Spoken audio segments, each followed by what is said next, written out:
আজকে তুমি যদি একবার সময় নিয়ে নিজের জীবনের দিকে তাকাও, দেখবে চারপাশে সবাই দৌড়াচ্ছে। কেউ টাকার পিছনে, কেউ নামের পিছনে, আবার কেউ সুখের পিছনে। কিন্তু খুব কম মানুষ আছে যারা নিজের ভেতরটা তৈরি করছে। জানো কেন?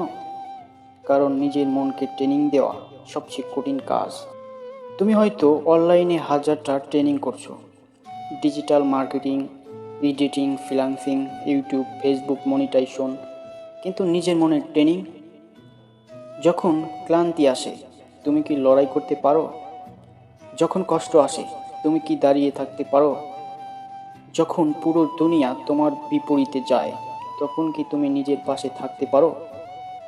কারণ তুমি যদি নিজের মনকে শক্ত করতে না পারো, তোমার শেখা সব ট্রেনিং ব্যর্থ হয়ে যাবে। তুমি যদি নিজের ইমোশনকে নিয়ন্ত্রণ করতে না পারো, পৃথিবীর কেউ তোমাকে জিতিয়ে আনতে পারবে না।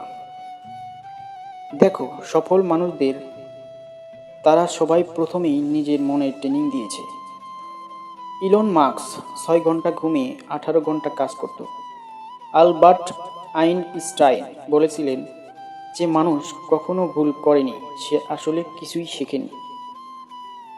তুমি যদি আজকে থেকে প্রতিদিন 1% নিজেকে ট্রেনিং দিতে পারো, সকালে উঠে নিজের লক্ষ্য লিখে ফেলা, 1 ঘন্টা অন্যের কন্টেন্ট না দেখে নিজের স্কিল শেখা, 30 মিনিট শুধু নিজের ভিতরের ভয়গুলো লিখে তা ভাঙার চেষ্টা করা, এই ছোট ছোট ট্রেনিংগুলোই একদিন তোমাকে এমন জায়গায় নিয়ে যাবে যেখানে অন্যরা পৌঁছাতে পারে না। একটা কথা মনে রেখো, জীবন তোমাকে 2 রকম ট্রেনিং দিবে।